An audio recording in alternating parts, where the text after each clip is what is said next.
touchdown on the final play, playing in place of the injured Brandon Cooks. Okay, Rex, the very top line take you had for us in our meeting this morning was what? Dallas beat the hell out of them, and I know nobody's going to say that. No, they did. And nobody's been more critical of their defense than me. Mm-hmm. But they actually had a plan. Like, it was crazy. And without your two really good pass rushers, they had a great plan. Mike Zimmer, I got to give him credit, all right, especially containing the quarterback as well as stopping the run. Like I thought Pittsburgh was going to run the ball down their throat. Never happened. And so you got to give them credit. I think that was the most impressive thing. And then offensively as well, that this team, man, I mean, they had 2-to-1 yardage advantage. Mm-hmm. They put up 100 extra yards over anybody that Pittsburgh's played this year. So to me, I thought they beat the hell out of them. Now, it doesn't help when you turn the ball over 3 times, and that's why this was a game. They giveth and they taketh away. They kept them in the game, and they found a way to win it at the end. D. Wood, number one take. This is the type of game the Dallas Cowboys usually don't win. Yeah. They don't usually win these type of games. As bad as Dak Prescott didn't play well. Obviously, the turnovers, particularly in the red zone.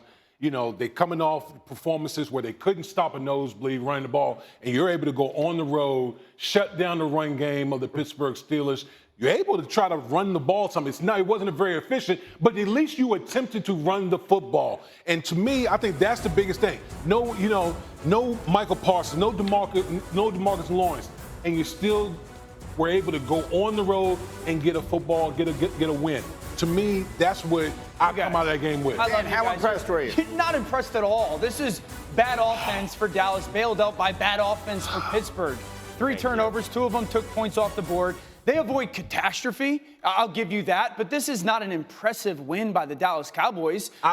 This is an offense that, like I said, 2 turnovers that are inexplainable in taking points off the board. They had 6 points with, 18 minutes left in the football game or so? And they get it done. The game-winning drive absolutely matters. They win the game when it matters. But the 2 turnovers by Dak are... That one is terrible. That one's really... It's tough for me to understand that one because there's a miscommunication between him and CeeDee Lamb. Is he expecting a stop route? The fumble that happens. This was more about Pittsburgh having an offensive problem, and it's not the quarterback, by the way. It's the receivers. But this is not an impressive performance by the Dallas Cowboys. See, I think it is. How? And because, number one, they battled back, all right, and had a huge drive at the end of the game to win the thing. But to just ignore the fact that their defense played their asses off. Yes, they were good against the run, and they covered Pittsburgh up. And they've been awful, Dan. I mean, their defense has been so bad that to rise up and play against, albeit not an offensive juggernaut, a team that we thought could get something done against them in the running game. Don't forget, Pittsburgh's offensive line is down 2 starters as well. Broderick Jones at right tackle is not playing well. So this is not an offensive unit right now, specifically on the line of scrimmage, that's been dominant. Right. But I'm going to say it's the mentality of the Dallas Cowboys. I agree with D. Wood. That's not normally what we see. Usually they get out-physicaled in these games, especially by a team that's committed to it. Yeah. All right? And so that's what impressed me the most. And the fact you also get this game winner right here, how big a guts does that take right there? And to me, I mean, this is a win. It's hard as hell to win on the road. It's really hard to win in Pittsburgh. All right, and so to me, I take away, if I'm a Dallas fan, I'm extremely happy about this. I'm going to give you this. If you're the Cowboys, you love the fact that you win the game on the road, and really because of a player like a Jake Ferguson on 3rd down or Jalen Tolbert. So that matters. What do you feel different about this Cowboys team, though? Are they beating Washington? Are they beating Philly? Are they beating Minnesota? Here's what I would say. We're a quarter way through the season. We're nowhere near to the point where we can formulate, this team has got the division wrapped up. My whole point is, it's always been in the DNA of the Cowboys to lose a game like that. Yeah. Right. It's always been in their DNA. Like, they've always, throughout their history, lost games like that. And to go out there and commit multiple turnovers and to find a way to stop the run, do those and play physical brand of football, I'm just impressed with the fact that they found a way to win the game. I'm not. Oh my God, it's unbelievable. Dan Orlovsky is the only one that can make any type of sense here. I mean, Dallas played awful. And the Pittsburgh Steelers are not this unbelievably great team. Their offense has essentially done nothing. So, I mean, they scored only one game have they scored over 20 points. So, the Steelers could do nothing. And it wasn't just because of the brilliant defense of the Dallas Cowboys. So, you know, I mean, it's so funny to see so many Dallas Cowboys fans, and I guess the media, talking about this game. This is such deja vu. This is exactly what they did when they beat the Cleveland Browns and even the New York Giants, right? When they beat the Cleveland Browns, everybody was acting like, you know, especially Cowboys fans, that was a huge win. I was like, no, it's not. Like, the Cleveland Browns are really not that good. They're, what are you talking about? They're a playoff team. They have a top defense. And people were going nuts. And I said, they're not that good. Stop it. Now the Cleveland Browns are 1-4. So, yeah, it seems like they're not that good. And the Pittsburgh Steelers, okay?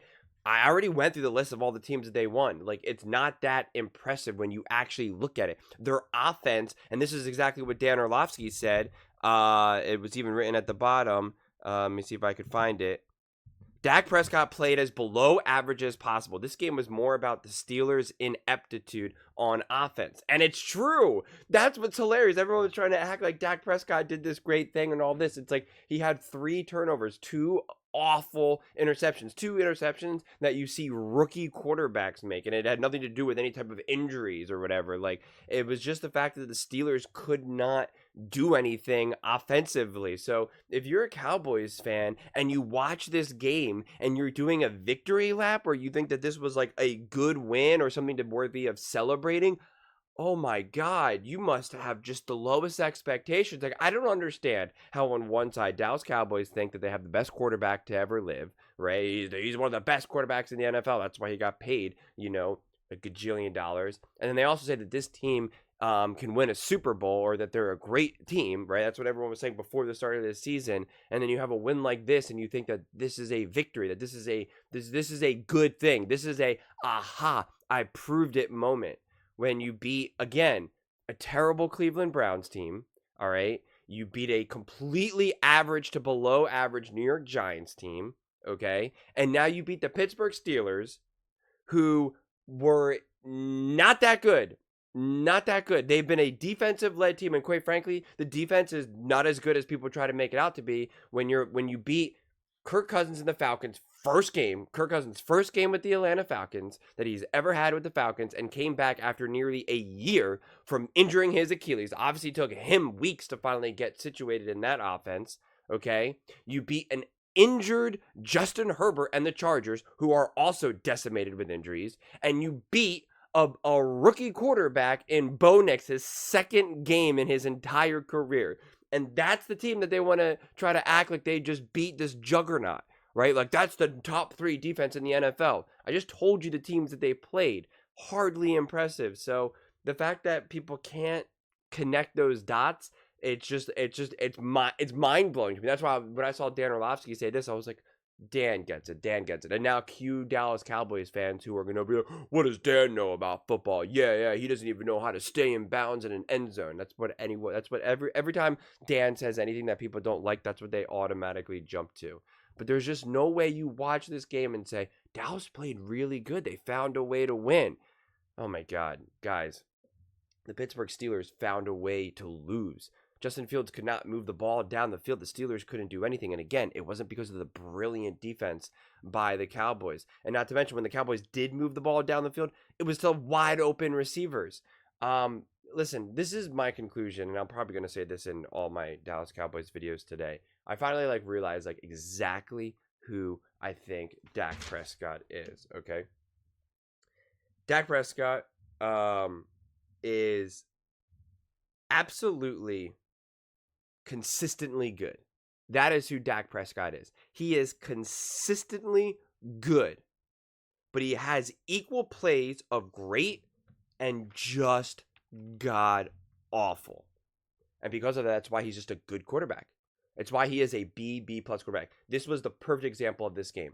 That was the perfect example of this game, right?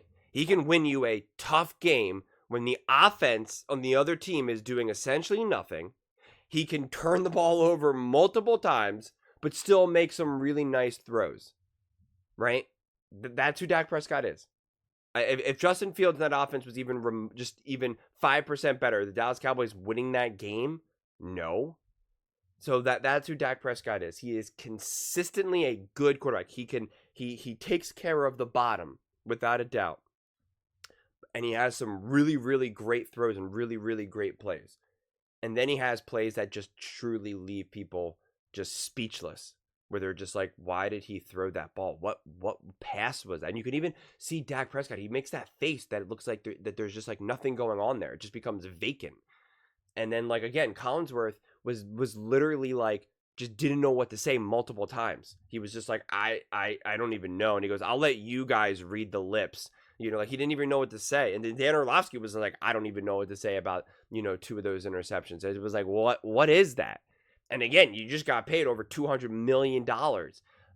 So it's just, yeah. And again, everyone can make bad throws. Everyone can have interceptions. Everyone can have bad moments. But that's what my point about Dak is. He's consistently good, but he makes equal parts great plays and just awful plays. And those cancel each other out. I mean, that makes him just a good quarterback. And again, he wins a game like this, which is just completely average, a below average as possible, and yet people celebrate it as this big crowning achievement. And it's like, wait, what? Like, it's always bizarro world. I mean, it really, really is. 3 turnovers, even the fumble was his fault. He held the ball way too long. You know, you're going up against a great pass rush and TJ Watt, and you're holding on to the ball like that, like in the red zone. I mean, it's just bad football, honestly.